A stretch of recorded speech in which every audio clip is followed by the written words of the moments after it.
ไม่ดูโอ้ไม่ดูนี่เอาไว้ได้เนาะไม่ดูลายโอ้ไม่ดูลายครั้งแรกข่อยได้เห็นนี่โอ้ต้นดูลายนี่ต้นมันสิลายพี่หน่อยเนาะคันเฮาได้อีหยังก็เฮาบ่ขายเฮาแบ่งให้คนทุกข์โอ้ยคนข้างบ้านที่ว่าเพิ่นบ่มีแบ่งให้พอได้กินอาเตี้ยวเนาะบ้านจะเอิ้นเนาะแม่นคันได้ประเภทลายคันมาเอาได้ผักลายเนาะอันนี้เป็นบุญเลยพี่น้องเด้อเนาะมื้อนี้ทางลุงจันทร์เพิ่นมีแนวมาแบ่งปันให้ทางครอบครัวน้องคำดีเนาะพอดีให้ทางเอื้อยปันเนาะนี่ค่าข้างห้านบ่าวตะโลหรือว่าภูมิพระคุณของบ่าวตะโลและพี่น้อยเนาะ สวัสดีเอื้อยโดยน้องมื้อนี้มาเป็นลาบให้ทางลุงจันทร์เพิ่นพี่น้อยเนาะไปบ้านน้องคำดีโดยเพิ่นผู้เพิ่นที่ว่าเพิ่นเป็นหยังก็เอื้อยขาเพิ่นขาหักพี่น้อยเนาะบ่แม่นเพิ่นพิการเด้อพี่น้องขอโทษขออภัยเด้อเพิ่นเกิดอุบัติเหตุรถชนขาเพิ่นพี่น้อยเนาะแต่ตอนนี้เพิ่นอาการเป็นอะไรเอ่ยไข้แน่แหละเนาะโอ้ยทางบ่อเสียงเพิ่นพาไปผ่าตัดโตว่าเมื่อยบ่ได้เมื่อยเด้พี่น้องคือหอบขึ้นคอซื่อโตมื้อนี้บ่ยากเวียกอยู่เฮือนบ่เอ่ยได้อยู่เนาะมาเป็นลามให้ได้อยู่ว่าซั่นทางเอื้อยก็อยากซอยเพิ่นคือกันเนาะโดยเพราะว่ามีลูกสาวเบิ่งแทนอยู่เนาะเอ้ยเนาะอันนี้เฮือนเจ้าบ่นี่โอ้เพิ่นมีเฮือนอยู่2หลังตินี่เนาะให้บ่จันจอดอยู่นี่โอ้โดยโตเฮือนเด้อยมี2หลังเนาะหลังลุ่มเป็นบ่อนห้านขายเครื่องอันนี้แต่เก่าก็ตามเบิ่งคือสิเป็นบ่อนขายเครื่องคือกันแล้วนี่เนาะแม่นบ่เฮาบ่ได้ขายโอ้บ่ได้ขายยิบซื่ออ๋อตัดยิบมีหยังนี่อันนี้จับหลายๆสิเจ้าวายบ่วายแต่เฮาเคยใช้เครื่องนึงอ๋อเอามาห้อยเครื่องแม่นถึงว่างอได้พี่น้องถ้าเป็นไม้ไผ่งอบ่ได้นี่เงาปานนี้เนาะวายก็ได้โอ้บ่มีคนอยู่เบิ่เฮือนเจ้าหลังนี่แม่บ่ได้มีคนอยู่เลยพี่น้อยเนาะอันนั้นตอนแรกนั้นลูกเฮาลูกจะมานอนโอ้แล้วบัดนี้เลยเป็นอะไรคือว่าพากันลงไปอยู่หลุมเบิดเลยอยู่พุ่นหน่อยสบายอยู่พุ่นสบายกว่าเนาะอยู่นี่มีน้ำมีไฟปะมีน้ำมีไฟแต่ว่ามีห้องน้ำแต่มันใกล้กับหมู่โอ้โดยมันบุญวายโพดว่าซั่นซะเนาะแปลว่าออกไปอยู่นอกแบบบ่มีหยังรบกวนว่าซั่นซะพี่น้อยเนาะอันนี้ชวนเจ้าบ่ชวนคนอยู่บ้านเลยเนาะเขาซื้อดินเลยเขาเอ้ยนี่มีแต่เฮือนอย่างเดียวเนาะแล้วก็ลงไปซื้ออยู่หลุมแล้วก็สร้างเฮือนอยู่พุ่นปะไว้บ่มีคนอยู่เลยนี่เป็นไงเนาะลูกเต้าใหญ่เพื่อว่าเพิ่นอยากแยกออกมาอยู่ก็ให้เพิ่นขึ้นมาเนาะแม่นอนาคตเฮาได้ลูกเฮาได้เมียให้เราอยู่นี่เลยกับเมียเรามีลูกชายอยู่เนาะเจ้าก็เนาะลูกชายจักคนเด้อ2คนลูกผู้หญิง2อ๋อชาย2หญิง2เด้อโอ้ทั้งลูกขึ้นนานขึ้นมาแท้บัดนี้พุ่นเด้มาแล้วพุ่นนะเดี๋ยวให้เพิ่นเจาะรถตรงนี้ได้ของคุณก็ได้เนาะ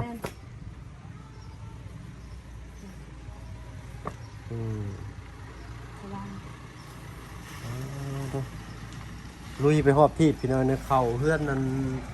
ทางเข่านั้นพี่ลึกกระทะเอาแล้วแต่เพิ่นสุดแล้วแต่เพิ่นส่วนไปซะนำเพิ่นไปเลยเอ้ยเนาะยันว่าทางเอ้ยเพิ่นมีเรื่องอื่นอีกเด้เอากะทักทายเด้อพี่น้องเด้อเนาะทักทายสบายดีรับเจ้าโดยจะเล็กน้อยขึ้นลิ้นเนาะจอดไว้นี่อันนี้คือรถเจ้าบ่เอ้ยรถนี่ของเพิ่นพี่น้อยเนาะคูโบต้า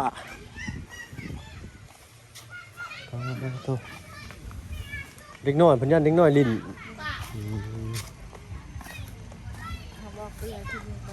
โดยให้เพิ่นเบิ่งให้เนาะหากบ่มีหยังดอกในรถก็ได้ให้เพิ่นลิ้นรถ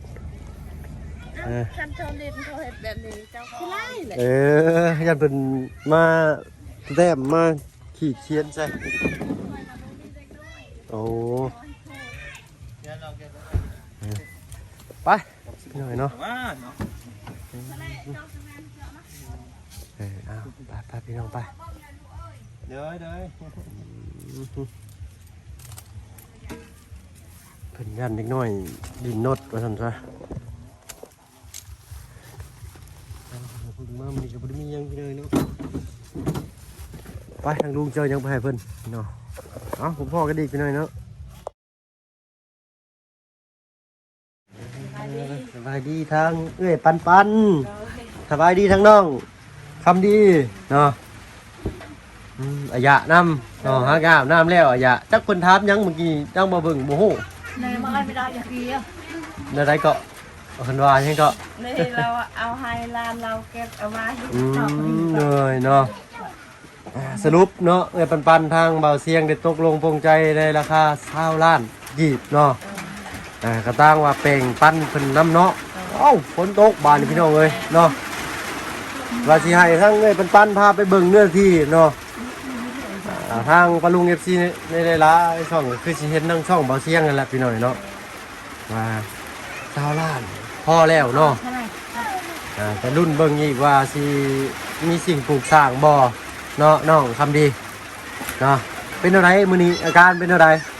บ่ได้เจ็บบ่เจ็บเนาะเนาะเอ้ยปันสมซื่อนี่พี่น้อยเนาะแบ่งปันตั้งแต่น้องหรือว่าบ่าวยังเก่าเลยบ่าวตะโลเอ้าฝนตกพี่น้อยเนาะบ้านนี้แฮงโทรศัพท์แฮงบ่ได้ยินเสียงครับพี่น้อยเนาะแฮงฝนตกก็ได้ยินแต่เสียงฝนแนวบ้านนี้เนาะอันนี้เป็นทางลุงจันทร์เพิ่นเนาะได้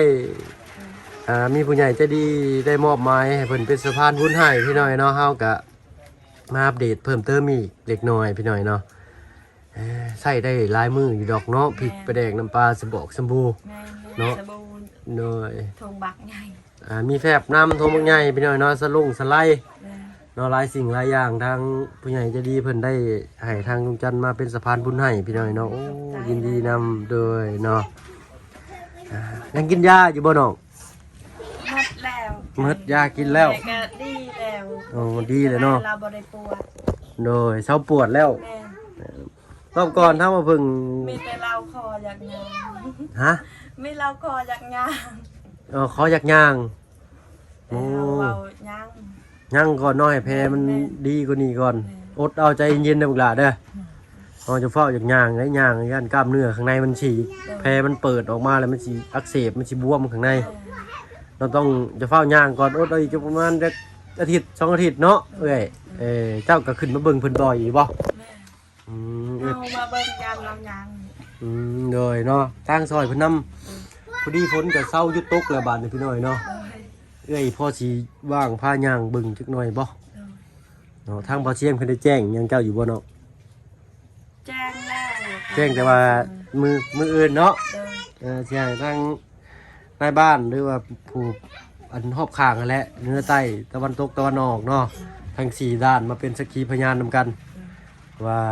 มาสิ้นลายลักษณ์อักษรพี่น้อยเนาะบ่มอบกรรมสิทธิ์ว่าซั่นซะเนาะเนาะ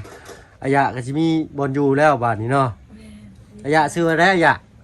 หน้าละมือใหม่เอาบ่ฮู้คือกันซื้อละหน้าละมือใหม่คืออะเทือก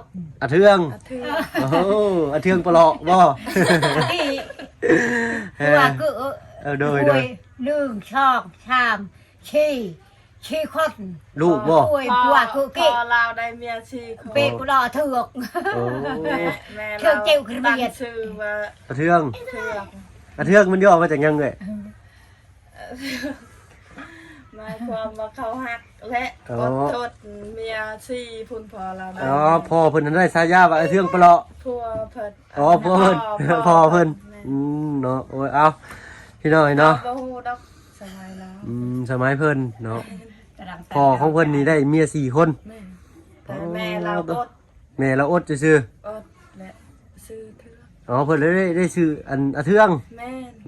อะเทือง อาเทืองนี่คือเป็นผู้บ่าวฮอตพี่น้อยเนาะผู้บ่าวฮอตระดับหนึ่งนะเนาะทางภาษาวัยรุ่นเพิ่นนะอาเทืองปะเลาะเพิ่นว่าสินะก็ได้ยินผ่านๆหูอยู่เนาะ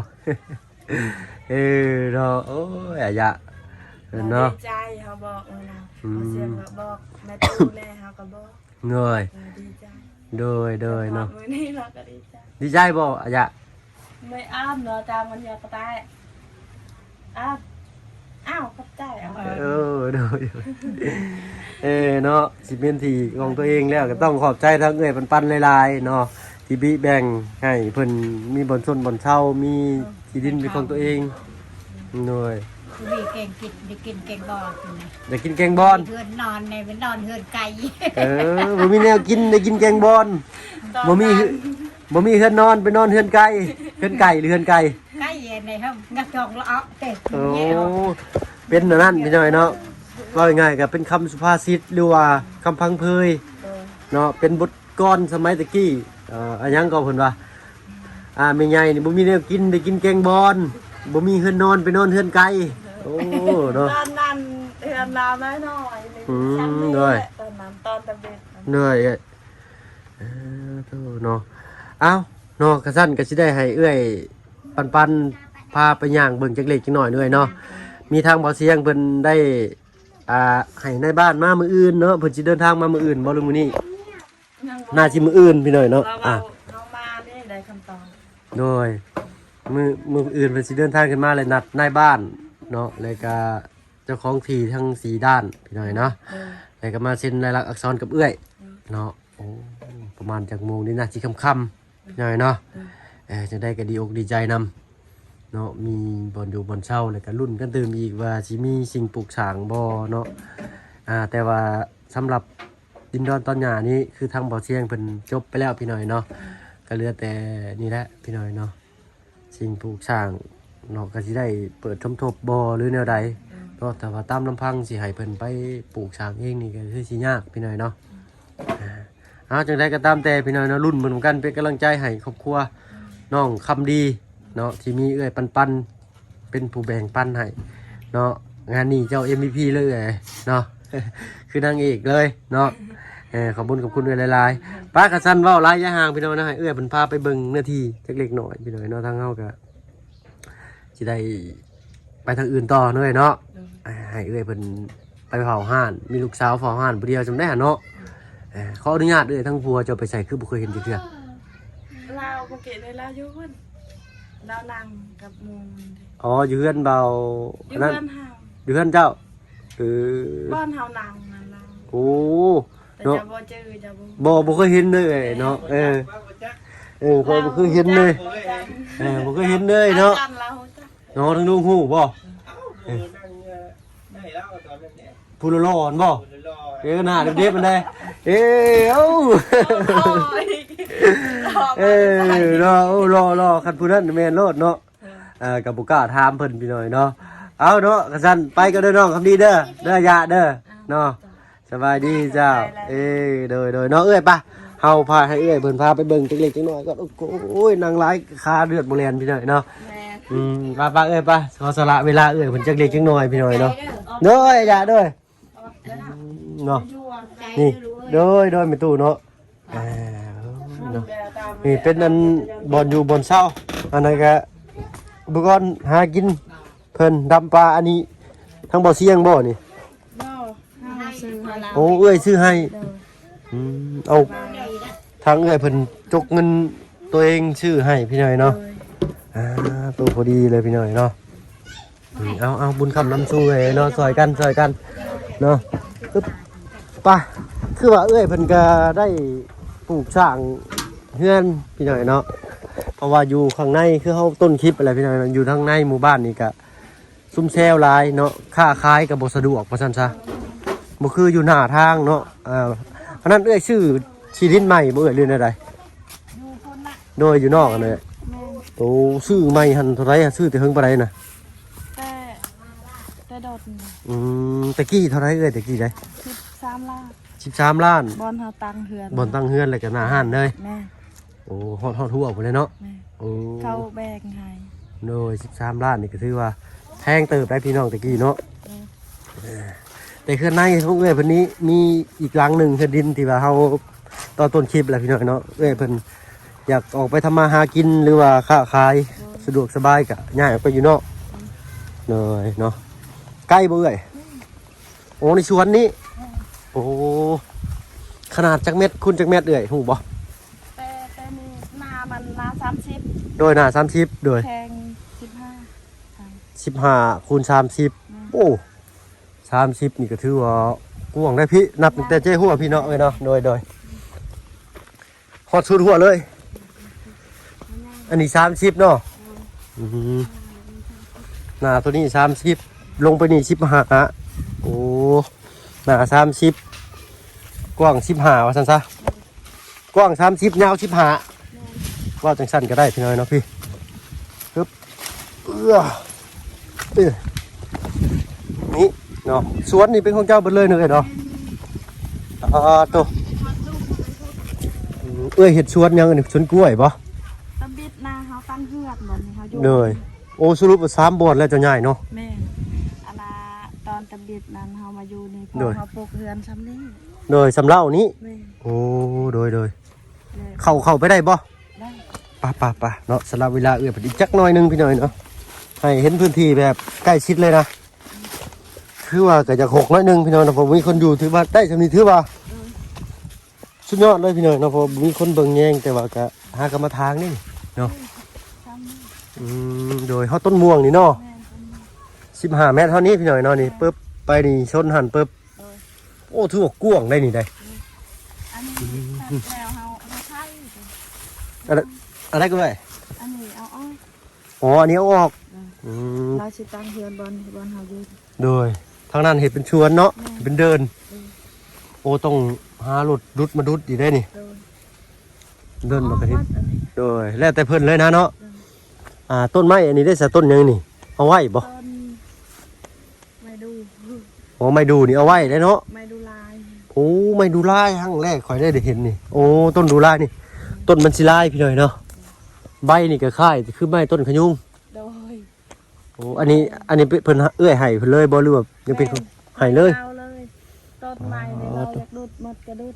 หมักอันนั้น โดย หมักมีนะหมักม่วง โดยเนาะ ได้กินได้เราเอาไว้กันสิบ้า โดยเนาะถือว่าน้ำใจเอื้อยเพิ่นนี่สุดยอดเลยพี่หน่อยเนาะต้นดูลายนี่อนาคตภายภาคหน้านี่อีก 4-5 ปีนี้สามารถให้เพิ่นตัดไปขาย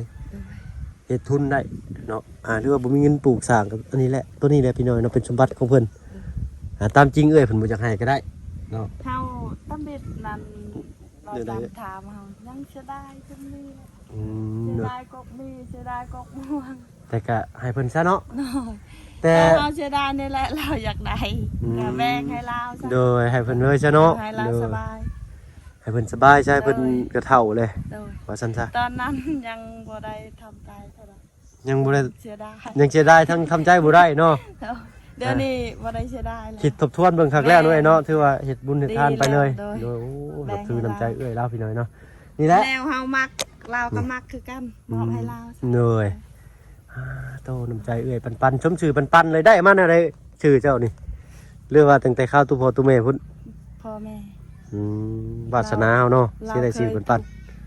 เราเคยถูก เราเคยถูก เรา เรา ก็ เคยแบ่งคือเฮาแบ่งนี่แหละ โดยก็เลยปลูกฟังมาเลยเนาะเอ้ยเนาะก็เลยเจ้าก็ เออ ได้ชื่อว่าปันก็ เออ เพิ่นคือสิคิดว่าลูกไปได้ดีมีสุขให้คือสื่อเจ้าเด้อประมาณนี้เนาะให้ปันหรือว่าแบ่งปัน เออ ประมาณนี้พี่น้อยเนาะ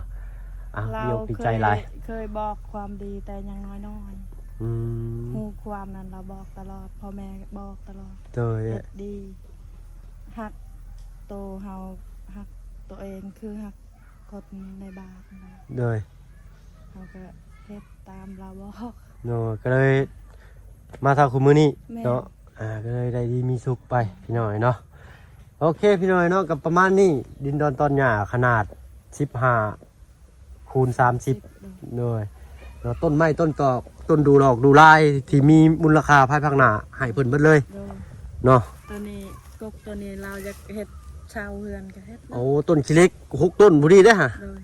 2 4 6เนาะได้อยู่4ต้น กกตัวใหญ่ค่ะ ต้นใหญ่นะก็ ไม่วิก ไม้วิกนะก็ ชาวเฮือนได้ โอ้ข่อยคิดว่าไม่ดูได้พี่น้อยเนาะคุณเนาะ ไม่วิ เด้งต้องอยู่ แต่เฮาอยู่เลยเฮาปลูก เอื้อยเป็นคนปลูกเองเนาะ แม่นเฮาปลูกเพื่อนบ่นี่ โดย ตอนเฮาอยู่นี่เฮาเฮ็ดสวนนี่มักเพชร โดย ตอนนี้กันยังบ่มี แม่น ได้มีแต่สวนพ่อแม่แบ่งให้ เด้อ มาสร้างซาเอากับมันขู่คลองเนาะ เด้อ ในสวนเอ้ยปลูกยังไงเอ้ยอยู่เลยนี่บ่แม่นหยังดอกข่อยทำแล้วข่อยสิย่างลงไปบิดเอา บ่หยอกพี่น้อยเนาะ มักม่วง โอ้โดย แต่ตอนนี้เฮาปลูกก่อนมันใหญ่ โดย ตอนนั้นเฮาปลูกตำลักอยู่ลูก กล้วยเกี้ยประมาณนี้น้อยเนาะมีกล้วยมีต้นมะม่วง เด้อ แต่เก่าเอ้ยปลูกพริกขายบ่ โดยบ่แม่นเฮาปลูกกินซื่อ อืม ๆคันเฮาได้อีหยังก็เฮาบ่ขายเฮาแบ่งให้ แบ่ง คนทุกข์ โอ้ยคนข้างบ้านที่ว่าเพิ่นบ่มี แม่น แบ่งให้พอได้กิน ก็คือกั อื น มเอาเตี้ยวเนาะบ้านจะเอิ้นเนาะ แม่นคันได้ โดย มาเพชรลายคันมาเก็บ มาเอา ได้ผักลาย เล ก็ ยเนาะอันนี้เป็นบุญนะพี่น้องเด้อเนาะเฮ็ดบุญน่ะเป็นบุญเป็นกุศล ตอน นี่แหละ เขาอยู่นี่เขาเลี้ยงไก่ลายกับเขาแบ่งให้เขาเลี้ยงน้ำ อืม เขาบ่เคยค่ะ โดย ดิดมีแต่นี่แหละแบ่งให้พอกันดี ทั้งลุ่มนี่ก็บ่กล้าแบ่งให้เพิ่นเนาะอย่ามันอยู่ไกลหมู่เนาะ เราอยากได้ทางหน้า โดยเพิ่นจะได้ทั้งหน้าก็เลยแบ่งให้เพิ่น งาม พ่อเพิ่นชื่อเท่าใดเกาะผู้คนน้อยๆนะพ่อน้องคำดีนะ พอซื้อละ โดย ตำแปล ตำแปะ เออ แปลหยังที่แปะนี่เนาะ บ่ เนาะแล้วผู้เป็นเมียเพิ่นได้ซะ นุ่ง สาวโน สาวนุ่ง โอ้เพิ่นคือจอยคือโดยเหลืองสิเป็นโรคประจำตัวบ่เนาะ บ่ บ่เป็นเนาะแต่ว่าเนี่ย บ่ นะ ได้เป็ ยั น น ดี ขาด คือกันแต่เราขาดอาหาร ขาดสารอาหาร แม่คันไปหักจ้างได้เงินซำใดซำหนึ่งเราซื้อแต่ข้าว โดย อาหารนี่ส่วนหลายอด กินอบังแทน แม่ เลยพี่น้อง เค เนาะ รื่องธรรมศาสตร์ได้และกินบ่ได้และอด เลยปั้นเข่าไว้เรื่อยๆเนาะเอ้าขอบคุญขอบคุณด้วยปั้นๆหลายๆเด้อเด้อเนาะให้เอ้ยอยู่ดีมีแห้งเบิดครอบเบิดครัวแล้วเนาะทางเฮาก็รุ่นตื่มเบิ่งตื่มอีกพี่น้อยเนาะว่าสิมีสิ่งปลูกสร้างขึ้นซำใดเนาะผู้ใหญ่ใจดีเพิ่นอุปถัมภ์ซำใดเนาะพื้นที่ขนาดนี้ได้20ล้านนี่ถือว่าคุ้มว่าคุ้มแล้วกับเครื่องปลูกของฟังนี่ก็ถือว่ามีมูลค่าทางความรู้สึกของเอ้ยเพิ่นเนาะเอ้ยเพิ่นก็บิแบ่งให้อันนั้นคือเห็นเป็นต้นมะนาวบ่หรือต้นมะกรูดโดยต้นมะนาวเนี่ยเนาะ ทำนี่ อ๋อต้นชมเช้งว่าซั่นซะเนาะบ่เป็นส้มโอพี่น้อยส้มเช้งว่าซะเนาะโอเคเอ้ยเนาะทางว่าเพิ่นก็สิขอตัวลำลาขอบคุณขอบคุณเอ้ยหลายๆอยู่ดีมีแฮงเบิดกอบเบิดกลัวเด้อเด้อเนาะไปเฮาเดินทางออกจนว่าเอ้ยเพิ่นลูกเพิ่นเฝ้าห้านผู้เดียว บ่เราตอนเราไปอยู่สวรรค์จะเล่าแหละอยู่ โอ้เพิ่นฮู้จักราคาเบิดเลยเนาะเอ้ยเนาะเอ้ยไปสวรรค์ไปเวียกเบ่เอ้ย ไปผ่าตัดคันดี โอ้